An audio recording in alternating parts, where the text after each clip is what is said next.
न्याय दिलाने के लिए लगातार संघर्ष कर रहे हैं और यहाँ पर टिके हुए हैं। लगभग इस मेहनत का, इस प्रयास का फल हमें मिल रहा है। भाई विश्नाराम को न्याय मिल रहा है और इनके परिवार को भी न्याय मिल रहा है। लगातार होने वाली वार्ताओं में शायद सरकार की तरफ से कुछ मैसेज जो था वो हमारे विधायकगण मौजूदा जो है वो लेकर के पहुंचे और प्रशासन चूंकि सरकार के ही दिशा निर्देशों में काम करता है तो उन लोगों को भी जो सरकार की तरफ से निर्देश मिले उसके मुताबिक जो भी सहायता राशि का मामला, गिरफ्तारी वाला मामला हमें अधिकारियों ने संतुष्ट कर दिया कि नामजद है और हम किसी भी कीमत पर छोड़ने वाले नहीं हैं। तो एक दो दिन का सब टाइम तो लगता है, अपन सब लोग जानते हैं। तो हम लोग उनकी कार्रवाई से लगभग संतुष्ट हैं। हमारे संभागीय आयुक्त मैडम वो भी आ गए थे, आईजी साहब भी थे, कलेक्टर साहब और एसपी साहब तो थे ही, और हमारे 3 मौजूदा सरकार के विधायक महोदय भी थे और बाकी सब जो टीम यहाँ से गई थी। उनके बीच में सरकार की तरफ से, हालांकि ये बात मुझे लगता है कि आदूराम जी को घोषणा करनी चाहिए, करेंगे भी, और बाकी जो सरकार की तरफ से जो पैकेज होता है वो 60 लाख रुपए का पैकेज है। 60 लाख रुपए का पैकेज है और बाकी जो घोषणा सरकार की तरफ से वो मैं चाहूंगा कि आदूराम जी स्वयं अपने मुख से करें। और ऑल ओवर बात यह है कि जिस तरीके से ये हत्याकांड हुआ है उसके अंदर एक मानवता के नाते या सरकार की जिम्मेदारियों के नाते एक सहायता, राहत या रिलीफ कोर्स जो भी कहते हैं अपन लोग, वो एक अनिवार्य है और वो हमने प्रयास करके काफी कुछ हद तक करने का प्रयास किया है।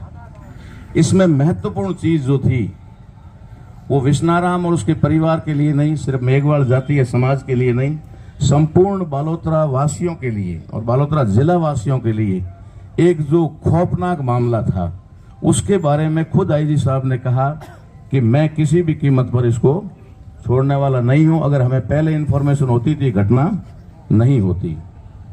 और उन्होंने यहां तक भी कहा कि भविष्य में भी अगर आपकी नजर में ऐसे और भी कोई लोग हैं तो उनकी भी खबर हमारे तक पहुंचाओ। तो महत्वपूर्ण मामला तो हमारा ये था कि अपराधी को सजा हो और पब्लिक को, यहाँ के सर्व समाज के लोगों को राहत मिले, जिसकी वजह से सारे मतलब पीड़ित थे, त्रस्त थे।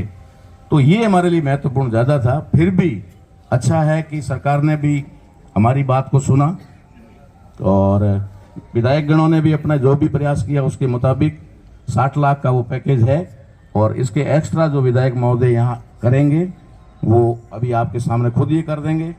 बाकी अपन लोग चाहें तो अपन लोग भी इस परिवार को छोटी छोटी सहायता 100 रुपये, 50 रुपये, 200, 100, 500 रुपये कर सकते हैं। तो ये परिवार को आप जो ऊपर जो एक पहाड़ गिरा है वो फिर से मतलब संभल सकता है। तो मैं इसके अलावा कोई बात तो शायद हो गई ना। हाँ, संविदा के ऊपर नौकरी, वो भी हमने मांग ये रखी थी कि नौकरी संविदा पे नहीं, परमानेंट देनी होगी। तो आजकल एक सिस्टम बना दिया है सरकारों ने, रूल बना दिया है कि एक तजुर्बे या अनुभव की ही जरूरत हो, लेकिन पहले हमेशा संविदा पे लेते हैं, चाहे कंपाउंडर लो, चाहे और भी कई चीज लोग जो है वो संविदा पे लेते हैं, फिर उन्हीं को परमानेंट करते हैं।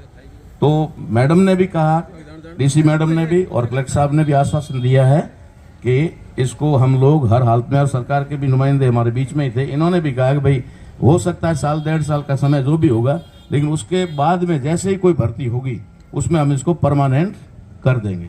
तो ये संविदा में एक नौकरी का हो गया, 60 लाख रुपए पैकेज सरकार की तरफ से हो गया, और जो राहत को उसमें अपनी घोषणा आप करेंगे वो विधायक महोदय यहाँ मौजूद हैं, ये करेंगे। और बाकी मैं समझता हूं कि आप और हम सब लोग भी थोड़ा थोड़ा एक एक बूंद करें। ठीक है ना? संतुष्ट है ना? परिवार को संतुष्ट हम करने वाले हैं, पहले हमें संतुष्ट होना पड़ेगा। नहीं 60 लाख 60 लाख रुपए का पैकेज है सरकार की तरफ से, 60 लाख रुपए का, ठीक है ना? है वो सरकार की जो स्कीम है उसके अनुसार दिया जाएगा, किया जाएगा। जो जैसे भी प्रावधान है वो होता है।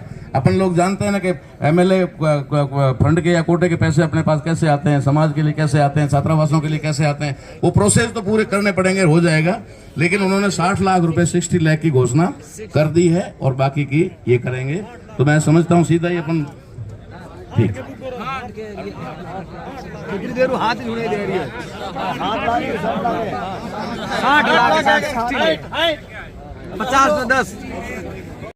एक मिनट आपका उद्देश्य सही, मैं जवाब दे रहा हूँ।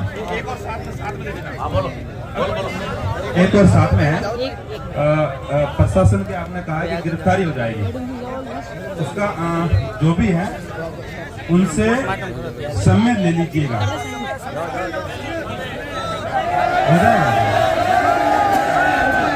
रुकिए, शांत हो जाओ, चलिए रुकिए, रुक जाओ, रुकिए।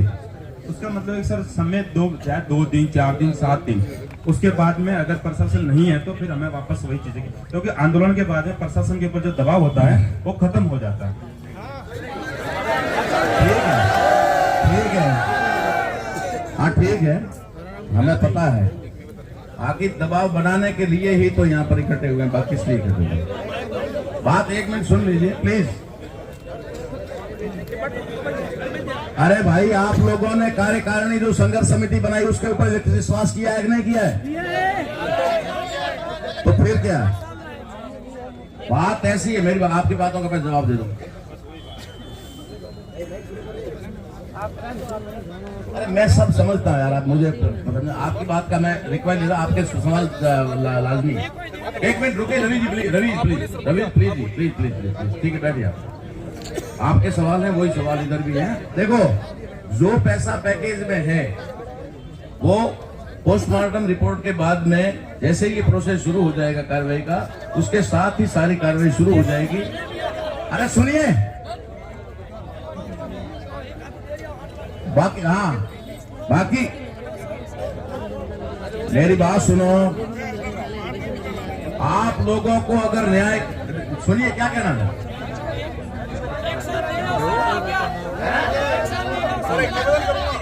एक साथ से क्या बोले तो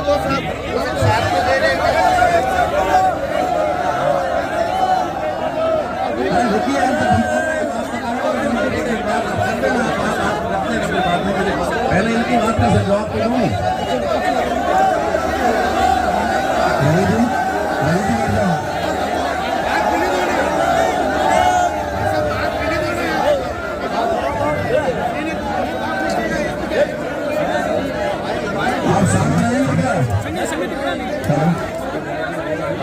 आप शांत हो जाइए।